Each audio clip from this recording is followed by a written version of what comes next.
जय गुरुदेव। जय हो परमहंस स्वामी निखिलेश्वर आनंद जी महाराज की। जय हो गुरु गोरखनाथ महाराज की।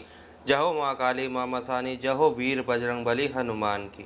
दोस्तों, हमारे चैनल जय गुरुदेव में आपका हार्दिक स्वागत है। और दोस्तों, आज मैं आपके लिए एक और वीडियो लेकर के आया हूँ।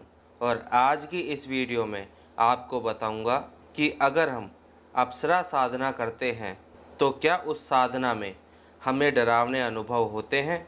जो भी साधक अप्सरा साधना करता है या फिर उनकी साधना करना चाहता है, उन्हें प्रसन्न करके उनकी कृपा प्राप्त करना चाहता है, वो इस वीडियो को पूरा देखे बिना स्किप करे, तभी आपको समझ में आएगी। वीडियो को आगे बढ़ाने से पहले जो भी मेरे दोस्त इस चैनल पर नए आए हैं, वो इस चैनल को सब्सक्राइब कर ले, बेल आइकन को ऑल पे कर दे, ताकि जब भी मैं कोई भी वीडियो डालूँ तो उसकी नोटिफिकेशन आपके पास आती रहे। तो दोस्तों, हम अपनी वीडियो पर आते हैं। मैं आपको एक बात साफ साफ बता देता हूँ। एक तो ये सौम्य साधना है, पूर्ण सात्विक साधना है, और आप अप्सरा की साधना कर रहे हो, ना कि किसी भूत प्रेत की कर रहे हो। तो ये भूत प्रेत की साधना नहीं है। और जब भी अप्सरा आपके सामने प्रत्यक्ष होगी तो वो सौम्य रूप में ही आपके सामने आएगी, डरावने स्वरूप में कभी नहीं आएगी आपके सामने। इस बात का ध्यान रखना, क्योंकि दोस्तों, वो अप्सरा है, कोई चुड़ैल थोड़ी ना है।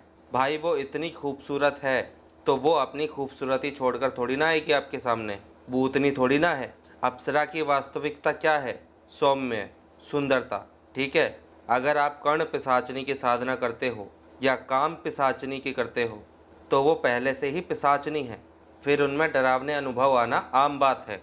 लेकिन अगर आप अप्सरा की साधना में डरावने अनुभव की बात करो तो ये सत्य नहीं है। पहले तो ये समझ लो, अप्सरा साधना में डरावने अनुभव नहीं होते हैं। देखो, ऐसा ज़रूर होता है कि अगर आप साधना कर रहे हो तो साधना के समय आपको अनुभव होंगे।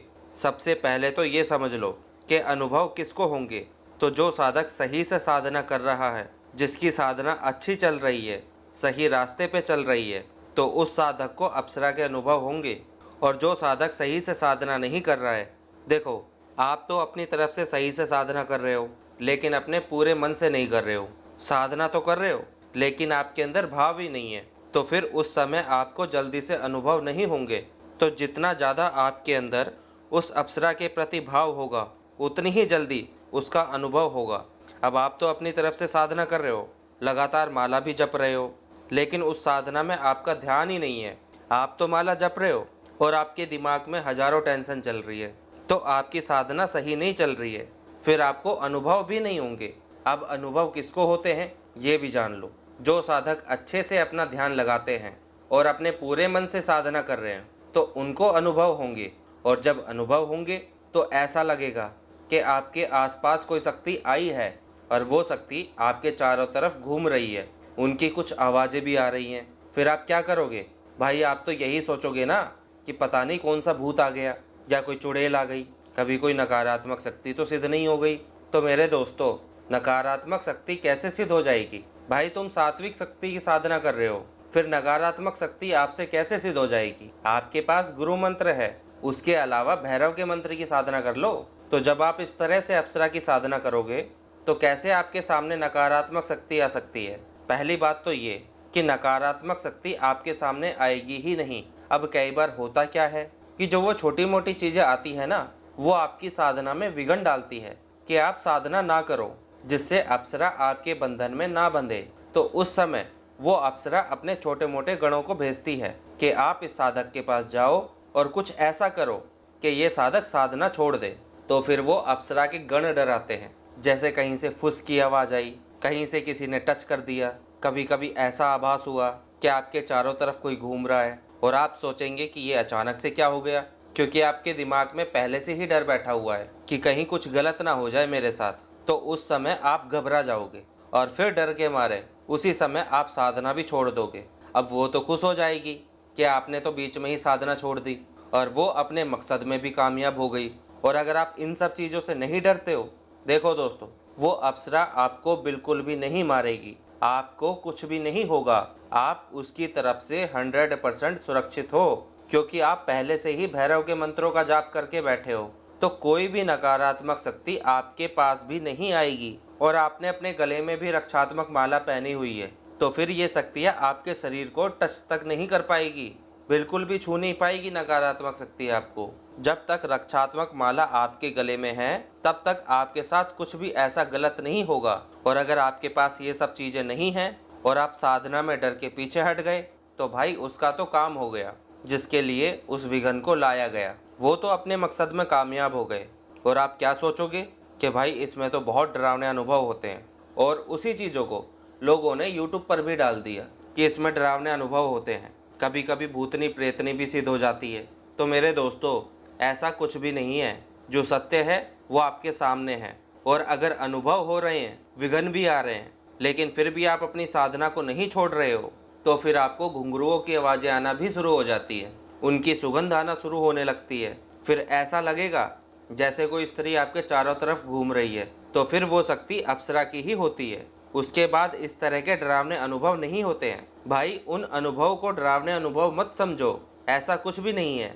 लेकिन रक्षा माला को अपने गले में धारण करके जरूर रखें, उससे आप नकारात्मक शक्तियों के प्रभाव से बचे रहोगे। और अगर आपको रक्षात्मक माला चाहिए या सम्मोहन गुटिका चाहिए या वशीकरण तिलक चाहिए या अप्सरा की माला चाहिए या यंत्र चाहिए या किसी भी साधना की प्राण प्रतिष्ठित सामग्री चाहिए, तो डिस्क्रिप्शन में इंस्टाग्राम का लिंक मिलेगा। मुझे इंस्टाग्राम पर फॉलो करें, वहाँ मुझसे बात करें, वहाँ से आप प्राण प्रतिष्ठित सामग्री प्राप्त कर सकते हो। और ये नहीं है कि आपको सामग्री मैंने भेज दी, सामग्री आपको मिल गई, उसके बाद आपका मेरा काम खत्म हो गया, ऐसा नहीं है। आपकी साधना पूर्ण करवाई जाएगी। आपकी साधना में कोई भी दिक्कत है, कैसी भी दिक्कत है, परेशानी है, रुकावट है, विघ्न आ रहे, अनुभव नहीं हो रहे हैं, तो आपको पूर्ण रूप से आपका मार्गदर्शन किया जाएगा। आपको सारी चीज़ बताई जाएगी, सिखाई जाएगी।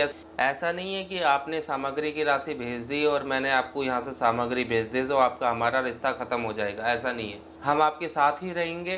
किसी प्रकार की कैसी भी दिक्कत आती है, परेशानी होती है, साधना नहीं हो पा रही है, समझ में नहीं आ रहा है, उच्चारण में कमी आ रही है, हवन का समझ में नहीं आ रहा है, संकल्प का समझ में नहीं आ रहा है, अनुभव नहीं हो रहे हैं, समय की दिक्कत चल रही है, जो भी जैसी भी परेशानी है आपके मन की, सभी परेशानियों का हल भी आपको बताया जाएगा और आपकी सुविधा के अनुसार ही आपको संकल्प भी लिवाया जाएगा। जैसी आपकी सुविधा रहेगी, साधना की, पूजा की, जो भी आपका समय रहेगा, उस हिसाब से आपका संकल्प लिया जाएगा और आपकी साधना करवाई जाएगी हर तरीके से। यानी कि आपको सपोर्ट ही मिलेगा। सामग्री की राशि आप दोगे, उसके साथ साथ आपको पूरा मार्गदर्शन दिया जाएगा। ऐसा नहीं है, औरों की तरह नहीं है हम कि आप मैसेज पे मैसेज कर रहे हो और आपको जवाब नहीं मिलेगा। ऐसा नहीं है कि आपने सामग्री ले ली और उसके बाद आपसे कोई बात नहीं करेगा, ऐसा भी नहीं है।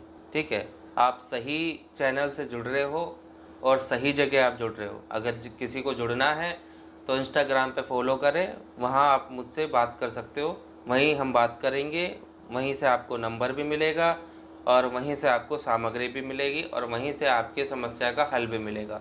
इसी के साथ मैं वीडियो को समाप्त करता हूँ। फिर मिलेंगे किसी नई वीडियो में। जय गुरुदेव, जय गुरु गोरखनाथ महाराज की, जय हो माँ काली माँ मसानी, जय हो वीर बजरंगबली हनुमान की। सबका कल्याण हो, सबका भला हो, सबकी साधनाएं सिद्ध हो।